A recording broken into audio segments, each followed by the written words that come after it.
శివగారు మాట్లాడతారు అన్నట్టుంది. సరే అండి, ఇది చాలా ఎమోషనల్ మూమెంట్ నాకు.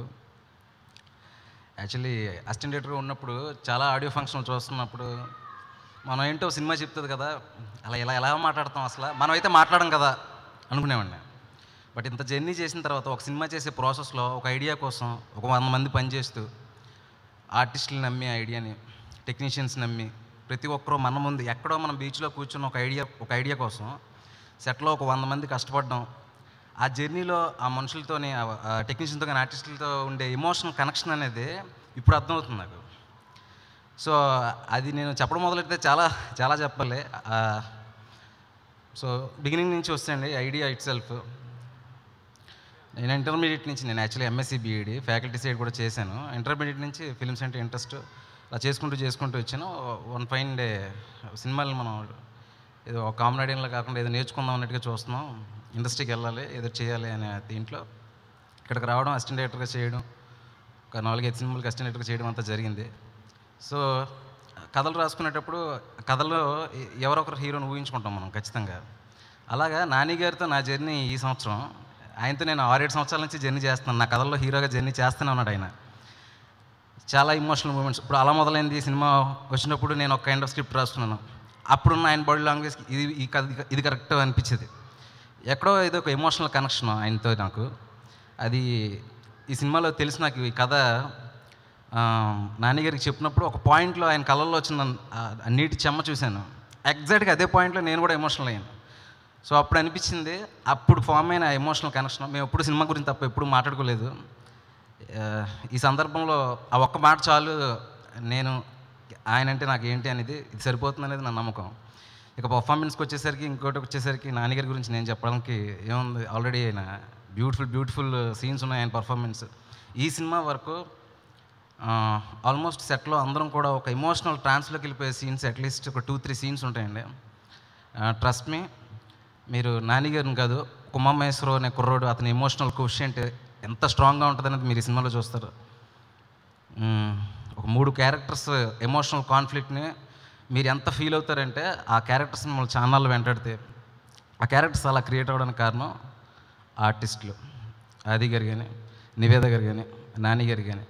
How that they transformed in to the characters is beautiful. చూసేటప్పుడు వాళ్ళు మామూలుగా మాట్లాడుకున్నా కూడా ఉమారును మాట్లాడుకుంటున్నారా, వాళ్ళే మాట్లాడుకుంటున్నారా అని నాకు అనిపించింది. నేను ట్రాన్స్లో ఉన్నాను, ఆల్ ట్రాన్స్లో ఉన్నారో తెలియదు, కానీ ఇట్ హ్యాపెండ్. అలాగే టెక్నీషియన్స్ కార్తిక్ ఘట్టమనేని కరెక్ట్గా ఈ సినిమాకి ఎలాంటి ఫోటోగ్రఫీ కావాలి, ఎలాంటి విజువల్స్ కావాలి, ఏ టోన్లో ఉండాలి, కరెక్ట్గా ఎలాంటి ఫోటోగ్రఫీలో అలాంటి ఫోటోగ్రఫీ ఇచ్చాడండి. ఆల్మోస్ట్ మేము 40 days ప్రీ ప్రొడక్షన్ వర్క్ చేసాం ఇద్దరికి చాలా బ్యూటిఫుల్ మెమరీస్ ఉన్నాయి ఆ ప్రీ ప్రొడక్షన్ వర్క్లో. యూఎస్ వెళ్ళేటప్పుడు, న్యూయార్క్ వెళ్ళేటప్పుడు, లాస్ ఏంజల్స్ వెళ్ళేటప్పుడు. నేనేమంటానంటే ఓవరాల్గా తను నాకు ఇచ్చిన సపోర్టు, అక్కడ వెదర్ బాగోకపోయినా, ఫేవర్ వచ్చినా కూడా Karthik support with me lot. ఎందుకంటే ఒక డైరెక్టర్కి, ఒక కెమెరామ్యాన్కి సింక్ ఉంటే సరిపోద్దండి, ఆ సినిమా ఏ రేంజ్కైనా వెళ్ళగలదు అనేది నేను నమ్ముతాను. ఇంకోటి కార్తిక్ గురించి చెప్పాలంటే, మామూలుగా బాలీవుడ్ నుంచి మనకు చాలామంది కెమెరామెన్లు వస్తున్నారు. ట్రస్ట్ మీ, ఎక్కడి నుంచి బాలీవుడ్ వాళ్ళు తీసుకెళ్ళిపోయే కెమెరామెన్ అవుతాడు కార్తిక్. నెక్స్ట్ ఇక మ్యూజిక్ గురించి చెప్పాలి. నేను ఈ సినిమా వరకు నాన్నగారి స్క్రిప్ట్ చెప్పినప్పుడు బాగా ఎక్సైట్ అయ్యాను. స్క్రిప్ట్ జరుగుతున్నప్పుడు కొన్ని సీన్స్ అప్పుడు వాళ్ళతో పాటు నేను కూడా ఎక్సైట్ అయ్యాను. కాకపోతే నాకు గూస్ బంప్స్ వచ్చేసిన మూమెంట్స్ గోపి గారి స్టూడియోలో వెన్ హీ సింగింగ్. నాకు ఆయన వాయిస్ అంటే చాలా ఇష్టం. కొన్నిసార్లు ఆయన ఇన్స్ట్రుమెంట్ ప్లే చేస్తానన్నా, వద్దండి మీ వాయిస్ బాగుంటుంది, నాకు ఏఆర్ రెహమాన్ గారి వాయిస్ అంటే ఇష్టం, ఆ తర్వాత మీ వాయిస్ నాకు ఇష్టం అని వాయిస్ ఉంచామని చెప్పేవాడిని. అంత బ్యూటిఫుల్గా ఉంటుంది ఆయన వాయిస్, ఒక సోల్ఫుల్ కనెక్షన్ ఉంటుంది. ఆ కనెక్షనే మీకు ప్రతి సాంగ్లోనే కనిపిస్తుంది. రైట్ ఫ్రమ్ ఆయన నేను పెద్ద ఫ్యాన్ని మ్యూజిక్కి. ఆయన అంత గొప్పగా ఉంటుందా నా సినిమాలో మ్యూజిక్ అని నేను ఎప్పుడు అనుకోలేదు ఇంత పని చేస్తున్నప్పుడు.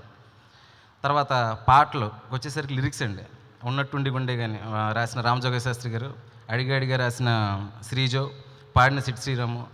Third song breakup song Arun Gopan, అతనికి ఇది ఫస్ట్ సాంగ్, చాలా బాగా పాడాడు. మన తెలుగు సింగర్ పాడినట్టు ఉంటుంది మీరు విన్నట్టయితే బ్రేకప్ సాంగ్ లిరిక్స్ కానీ ఇది కానీ. ఆ తర్వాత ఫోర్త్ సాంగ్ ఏ బదులు చెప్పవే సాంగ్, బ్యూటిఫుల్ లిరిక్స్ అండి, అనంత్ శ్రీరామ్ గారు రాశారు. మీరు ఆ చరణాలు చూసినట్లయితే ఒక మ్యారేజ్ని, ఒక ప్రేమని ఎంత బ్యూటిఫుల్గా ఆయన లైన్స్లో చెప్పాడంటే, మామూలుగా అయితే ఆ 2 లైన్స్ని ఒక పుస్తకం కూడా రాయొచ్చు, అలాంటిది 2 లైన్లో చెప్పాడు ఆయన అనంత్ శ్రీరామ్ గారు. చాలా thank you sir. Four lyricist. మీకు పాటలు చూసినట్టయితే ఈ సినిమాలో ఏదో సడన్గా వచ్చి పాట వచ్చినట్టు ఉండదు, పాటలోనే కథ జరుగుతూ ఉంటుంది, పాటలో వినిపించే ప్రతి మాట కూడా కథ చెప్తూ ఉంటుంది. చాలా బాగుంటుందండి పాటలు విన్నింగ్కి వచ్చేసరికి. ఇంకా మా కోనగర్ గురించి చెప్పాలి. ఈ ఫిల్మ్ ఎక్కడ స్టార్ట్ అయింది అని చెప్పాలంటే ఆయన అన్నట్టు శివ తుర్లపాటి అని కొరియోగ్రాఫర్, ఆయన అట్లాంటాలో ఉంటారు యూఎస్లో. ఆయన నా షార్ట్ ఫిల్మ్స్ చూసి బాగున్నాయి షార్ట్ ఫిల్మ్స్, ఏంటి పాయింట్ అది అన్నప్పుడు మన లైఫ్ ఈజ్ బ్యూటిఫుల్ సుధాకర్ ఆయన పంపించడం జరిగింది ఆయన దగ్గరికి. సో నేను అతనికి చెప్పాను, ఈ ఐడియా చెప్పాను. ఇది ఎక్కడో యూఎస్లో కోనగారికి చెప్పినప్పుడు అదే అంటున్నాను కదా, ఉమామేశ్వరరావు అనే క్యారెక్టర్ నాని దాకా వెళ్ళాలని రాసి పెట్టినప్పుడు అది ఎవరి ద్వారానే వెళ్ళిపోద్ది. ఆ ద్వారా వెళ్ళిన వ్యక్తి మా కోనగారు. నన్ను ఎంత సపోర్ట్ చేశారంటే కోనగారు ఆల్మోస్ట్ ఆయన చెప్పినట్టు ఒక 2-3 మంత్స్ ఒక కిడ్ లాగా వాళ్ళ ఇంట్లోనే ఉంటూ స్టోరీ గురించి డిస్కషన్స్, స్క్రీన్ ప్లేలో discussions, number of discussions help me lot. ఫైనల్గా నానిగారికి అరెస్ట్ ఇచ్చినప్పుడు కూడా ఆయన పక్కన ఉంటే ఎక్కడ కాన్షియస్ అవుతానని నేనని చెప్పి ఆయన వెళ్ళిపోయి మళ్ళీ ఫస్ట్ హాఫ్ అవ్వగానే మళ్ళీ వచ్చేవారు. హౌ ఈజ్ ఇట్ అంటే బాగుంది, సెకండ్ హాఫ్ వింటాను అన్నారు నాన్నగారు. మళ్ళీ వెళ్ళిపోయి మళ్ళీ వచ్చారు. Exactly I remember my dad actually at that time. నేను ఎగ్జామ్ సెంటర్స్కి వచ్చినప్పుడు కూడా నేను అంటే ఎంసెట్లు ఐఐటీలను ట్రై చేసేవాళ్ళు మా నాన్నగారు నా మీద. అవి ఏం వర్కౌట్ అవ్వలేదు. ఫైనల్గా ఎంఎస్సీ బీఈడి దాకా వర్కౌట్ అయింది. ఆ తర్వాత ఇదే వర్కౌట్ అయింది మళ్ళీ. సో అప్పుడు ఆయన అలా ఎగ్జామ్ సెంటర్ దగ్గర అట్లా వెయిట్ చేసేవాళ్ళు అనమాట. అప్పుడు గుర్తొస్తుంది సార్ నాకు అది మూమెంట్. So anyway కోనగారు. ఇంకా ఆది బ్రో, మా ఆది బ్రో గురించి ఏందో బ్రో అనుకుంటాను ఫోన్లు చేసేటప్పుడల్లా.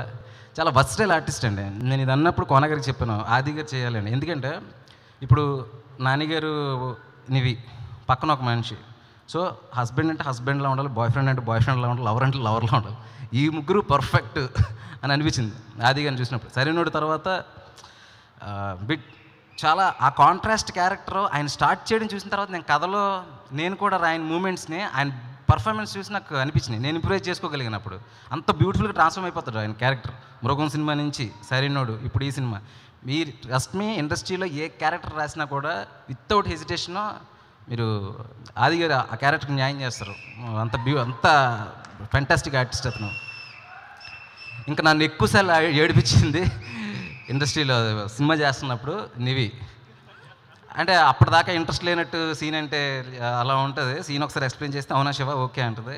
ఒక్కసారిగా వచ్చి యాక్షన్ అనగానే టక్ మన అలా కళ్ళంటి నీళ్ళు వస్తాయి. సెట్లో ఒబ్బడి కళ్ళంటైనా నీళ్ళు రావాల్సిందే. That is our performance abilities. నేను జెంటిల్మెన్ తర్వాత మీ అందరిలాగే నానిగారి పక్కన ఇంకోసారి చూడాలనుకున్నాను అమ్మాయిని. సో ఇప్పటిదాకా అమ్మాయి నానిగారికి తప్ప ఇండస్ట్రీలో ఎవరికి లవర్ కాదు మన తెలుగు ఇండస్ట్రీలో. సో మీరు చూసినప్పుడు ఆ స్క్రీన్లో ఆ కెమిస్ట్రీ మీకు వర్కౌట్ అవుతుంది డెఫినెట్గా. కార్తిక్ గోపి, మా ప్రవీణ్ గారు ఎడిటింగ్ చేసేటప్పుడు ప్రవీణ్ గారు కట్ అండి మనం ఇష్కు ఆ రెండు సినిమాలు నాకు చాలా ఇష్టం. నేను ప్రవీణ్ గారు ఎడిటర్ అన్నాను, అబ్బా మనం సేఫ్, మన ఫిల్మ్ సేఫ్, సెన్సిబుల్ ఎడిటింగ్ ఉంటుంది, బ్యూటిఫుల్ కటింగ్ ఉంటుంది, ఎక్కడ షార్ట్ టు షార్ట్ జర్క్ కూడా ఉంటుంది. మీరు సినిమా చూస్తే మీకు కూడా అర్థమవుతుంది సాంగ్స్ హౌ బ్యూటిఫుల్లీ ఈ మేడ్ ద కట్ అనేది. తర్వాత చిన్నగారు ఆర్ట్ డైరెక్టర్ చిన్నగారు యూఎస్లో బ్యాడ్ వెదర్లో వర్షం పడేటప్పుడు పాపం ఆయన ఏదైనా ట్రై చేసినా ఏం చేసినా వర్షానికి తడిసిపోయేది. అప్పటికప్పుడు వచ్చి ఆయన ఆల్టర్నేట్ చేసి తక్కువ మ్యాన్ పవర్తో. అలా యూఎస్లో మాకు కొనగారు చెప్పినట్టు పీపుల్ మీడియా వాళ్ళు కానీ అక్కడ ఉన్న అసిస్టెంట్ డైరెక్టర్స్ ఒక 2-3 అసిస్టెంట్ డైరెక్టర్స్ హెల్ప్ చేశారు మాకు. చాలామంది పీపుల్ హెల్ప్ చేసి థ్యాంక్స్ చెప్పాలంటే చాలా ఎక్కువ మాట్లాడాలండి. అందరికీ థ్యాంక్స్ చెప్పాలంటే బట్ టైం ఉంటుంది కాబట్టి డెఫినెట్గా కొంతమంది మర్చిపోయి ఉంటాను. Forgive me. Thanks for this opportunity sir. Danayya గారు నన్ను కిడ్లా చూస్తుంటారు. ఆయన సెట్లోకి వస్తారు, ఏమైనా అంత బాగుతుందా అంటారు, బాగుతుంది సార్ అంటారు, ఓకే బాగా చేయి అని వెళ్ళిపోతారు అంతే. అందరికి ఒకసారి విష్ చేసి వెళ్ళిపోతూ ఉంటారు. సో బ్యూటిఫుల్ పర్సన్ అండి. ఎప్పుడు టేక్ కేర్ చేస్తూ ఉంటారు బాగా. Thank you sir. దానయ్య గారు ఉన్నారు, thank you so much sir. ఎందుకంటే సో నేను 10 years నుంచి జర్నీ చేసేటప్పుడు సారీ ఇచ్చేసాను బ్రదర్. 10 years నుంచి జర్నీ చేసేటప్పుడు నా వెనకాతలు ఉన్న ఫ్రెండ్స్, నా పేరెంట్స్, వైజాగ్ నుంచి చూస్తున్న వాళ్ళు వీళ్ళందరికీ థ్యాంక్స్ ఫర్ యువర్ సపోర్ట్ రా. Thank you so much. Thank you sir. Thank you everybody. Thank you Shiva garu and wishing you all the success once again.